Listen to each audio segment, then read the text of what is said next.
بسم الله الرحمن الرحيم. الحديث الخامس عشر، پنځلسم نمبر حدیث ده د 40 نووي. عن ابي هريره رضي الله تعالى عنه ان رسول الله صلى الله عليه وسلم قال. دا حدیث پر روایت د حضرت ابو هريره رضی الله تعالی عنہ سره ده. په دې حدیث کې یو درې عملی څیزونه نبی مهربان صلی الله علیه وسلم بیان کړي دي. د ټول اول نبی مهربان صلی الله علیه وسلم فرمای: من کان یؤمن بالله والیوم الاخر فلیقل خیرا او لیصمت. وی که په تاسو کې څوک په ورځ د آخرت باندې یقین لري او ایمان لري او ځان ته مؤمن او مسلمان وای، نو فلیقل خیرا او لیصمت. ښه خبره دی وکي، د فایدې خبره دی وکي چې خلکو ته فایده میلاو شي، خلکو ته د هغې نه یو نصیحت میلاو شي، او که چېرته دا نشي کولی نو فلیصمت، بیا خاموش پاتې شه، بیا د چا غیبت مکوه، بیا بې فایدې خبرې مکوه، د چا کردار کشي مکوه، بیا چغلخوري مکوه. د دې یوې خبرې به الله رب العالمین ستا سره حساب کوي. لکه موږ تاسو په سوشل میډیا باندې وګورو، نو نوجوانان به داسې حرکات کوي، داسې الفاظ به بیانوي، داسې خبرې به کوي، د هغې څه معنی نه وي، خو د ځان د مشهورولو دپاره به ناشنا حرکات کوي. دا حرکات چې کوي د دې به درنه الله رب العالمین تپوس کوي. دا د ځان سره یاد وساتئ چې دا ستاسو د حرکات دا په هوا کې ختمیږي نه، الوزینا د دې به الله رب العالمین ته یو ځل تاسو جواب ورکوئ. نو ویرېږئ د هغه ورځ نه چې ستا په جسم کې به روح نه وي، ته به مړ یې، وفات شوی به یې. ستا دا اندازونه، دا ستا دا افعال، دا ستا دا خبرې، دا به خلک اوري. ته به بیا چاته پریاد نشي کولی، چاته به اعلان نشي کولی چې دا څیز دا زما د اکاونټ نه ډیلیټ کو، ختم یې کا. بېوسه او بېبسه به پروت یې، او د دې چې کوم عذاب دی الله رب العالمین به درله هغه درکوي.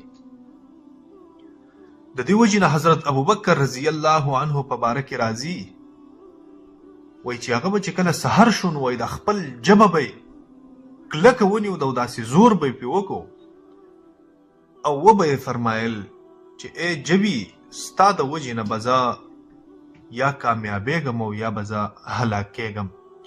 زموږ یو استاد محترم و، نو هغه به موږ ته اکثر په درس کې ویله، وایي چې دا نور اندامونه چې دي، نو وایي دا ټول یو دی یا دو دي، خو دا ژبه دا یوه ده، په دې کې دومره طاقت دی او دا دومره خطرناک څیز دی چې الله رب العالمین دې ته 32 یعنی 32 تالې لګول دي، غاښونه یې ورته لګول دي، او د دې دا مطلب دی چې دا دومره زورور او دومره خطرناک څیز دی چې د دې حفاظت دا په یو څیز باندې نه کیږي، بلکې دې ته 32 تالې الله رب العالمین لګولې دي.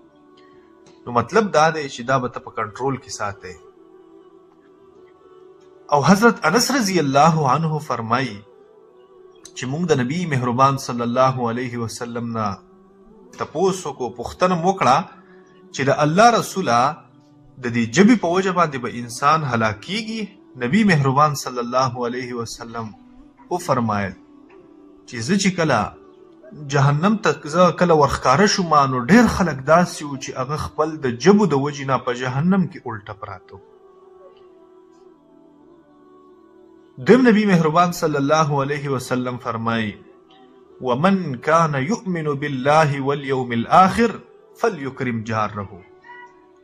چې کوم سړی ځان ته مؤمن او مسلمان وایي، نو هغه له پکار دی چې خپل ګاونډي د هغې عزت وکړي، د هغې احترام وکړي، او د هغې احترام به په دې طریقه باندې کیږي چې هغه ته تکلیف ونه رسوي، په لاره کې ورته تکلیف ونه رسوي، یا یو ستا ګاونډی دی او د هغه کور ستا په خوا کې دی او ته داسې حرکات وکړي چې دغه ګاونډي دا ستا نه تنګ شي. ځکه نبی مهربان صلی الله علیه وسلم فرمایي د ګاونډي په باره کې وایي چې جبریل علیه السلام به همیشه زما خواته راتلو او ما ته به د ګاونډي په باره کې خبرې کولې چې ګاونډي درنه خفه نه شي، د ګاونډي حقوق دي. نبی مهربان صلی الله علیه وسلم فرمایي وایي چې زما ګمان راغی چې دا ګاونډي عن قریب به الله رب العالمین په میراث کې هم شریک کوي. نو په میراث کې هغه سړی شریک کیږي چې هغه بالکل تا ته قریب وي او په تا باندې د ټول نه زیات حقوق یې ځکه بچی ځکه میراث او وارث جوړیږي چې د هغې په پلار باندې د هغې ډېر حقوق یې د دغه حقوقو په وجه باندې دا بچی دا د دې پلار وارث جوړیږي. نو نبی مهربان صلی الله علیه وسلم ځکه فرمایي چې دومره حقوق به ما ته بیانول جبریل علیه السلام چې ما دا ګمان راغی چې ان قریب د چې دا ګاونډي به هم دا په میراث کې شریک کیږي. د دې وجې نه نبی مهربان صلی الله علیه وسلم ته د یو زنانه په باره کې تذکره وشوه. مسند احمد کې غالبا دا روایت دی او نبی مهربان صلی الله علیه وسلم ته وویلی شو چې د الله رسوله یو زنانه ده ډېره عبادت ګزاره ده، ډېر منځونه کوي، ډېر عبادتونه کوي، خو د هغې نه ګاونډیان په تکلیف کې دي. نبی مهربان صلی الله علیه وسلم وفرمایل چې دا به جهنم کې ده، دا به جهنم ته ځي. ځکه د ګاونډي سره بد اخلاقي کول دا ستا عبادت ضایع کوي، دا ستا عبادت ختموي. ډېر خلک داسې چې هغه جومات ته به د ټول نه اول ځي، نفلونه به کوي، عبادتونه به کوي، تلاوت به کوي. په ګاونډ کې چې کله د هغې تپوس وکړې نو د ګاونډیانو بچي به د هغه نه په اور کې ولاړي. دغه رنګې د ګاونډیانو سره د هغې تعلق ښه نه وي. نو د هغو دپاره خبرداری دی چې ګورې دا عبادت دا بیا تا نشي بچ کول. د ګاونډي د حقوقو خیال وساته، د هغې د عزت خیال وساته، د هغې څه په پوله پټي باندې جګړې مه کوه، شر مه کوه.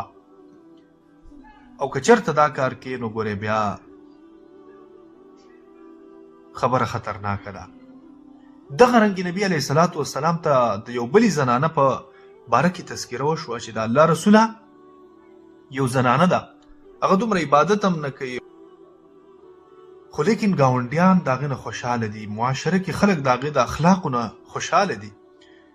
نبی صلی الله علیه وسلم وفرمایل چې دا زنانه دا به جنت ته ځي ځکه خلک د دې نه خوشحاله دي، د دې اخلاق برابر دي، ګاونډیان د دې نه خوشحاله دي.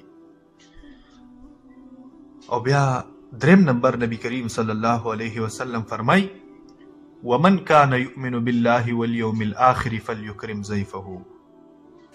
وی چې کم خلق په ورځ د آخرت باندې ایمان راوړي او یقین ساتي او دا یقین چې الله ته به ورمخکې کېږم حساب کتاب به راسه کوي او ځان ته مؤمن او مسلمان وی نو وی دا به د خپل میلمه عزت کوي.